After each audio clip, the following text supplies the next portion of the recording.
Lesson number 99 is about uniform motion, but in this lesson we'll be working with unequal distances. Our first question says, at 8 p.m., Jack left camp and headed south at 20 kilometers per hour. At 10 p.m., Mark headed south from the same camp. If Mark was 50 kilometers ahead by 3 a.m., what was his speed?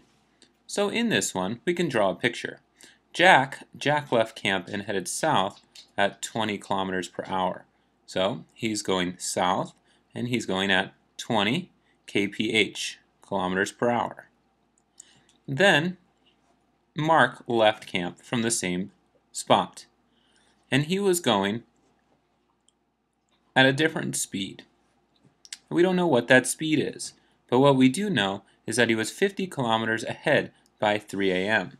So if we look at this, the distance here between Jack and Mark is going to be 50 kilometers.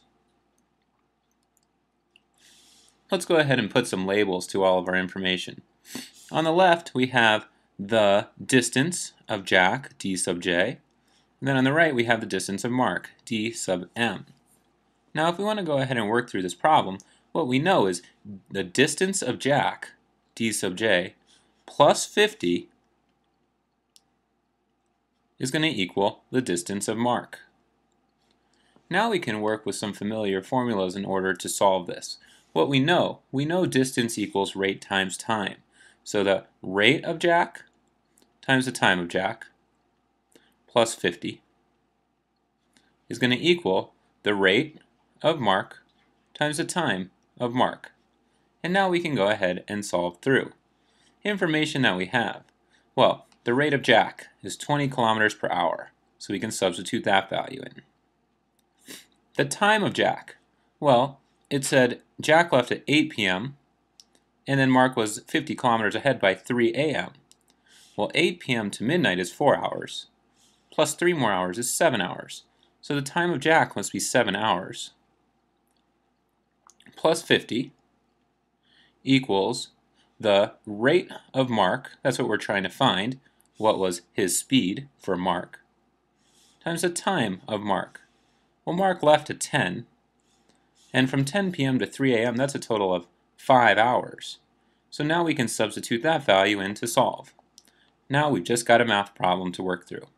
20 times 7 is 140, plus 50 more equals 5 times the rate of Mark, r sub m. Now as we go through this, 140 plus 50, that equals 190. And 190 equals 5 times the rate of Mark.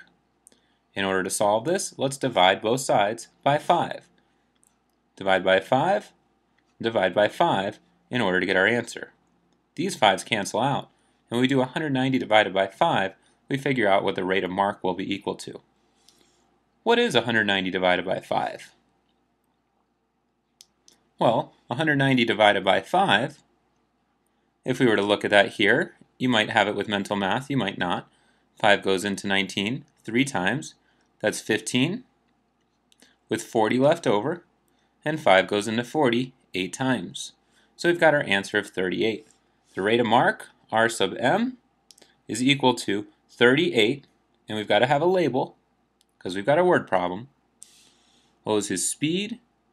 His speed must be in kilometers per hour. And we can put 38 kph here. And we can always use that abbreviation when we have kilometers per hour. We've got our final answer.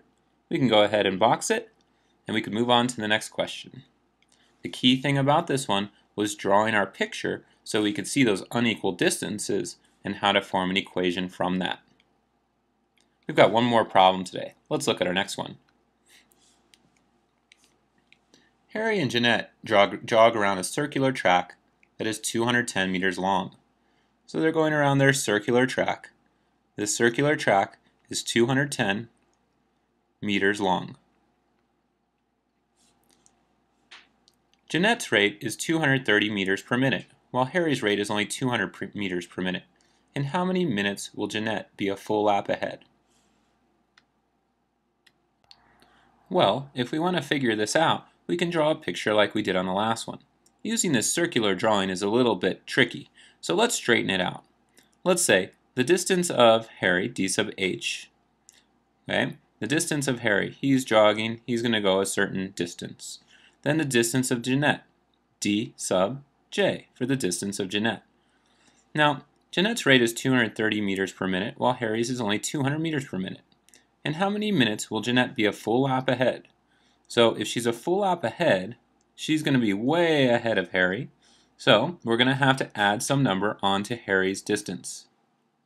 This will be 210 meters, because we want to know when Jeanette is going to be 200 meters ahead of Harry, a full lap ahead.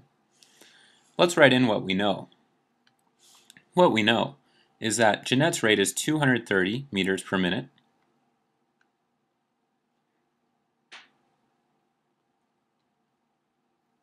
while Harry's rate is only 200 meters per minute.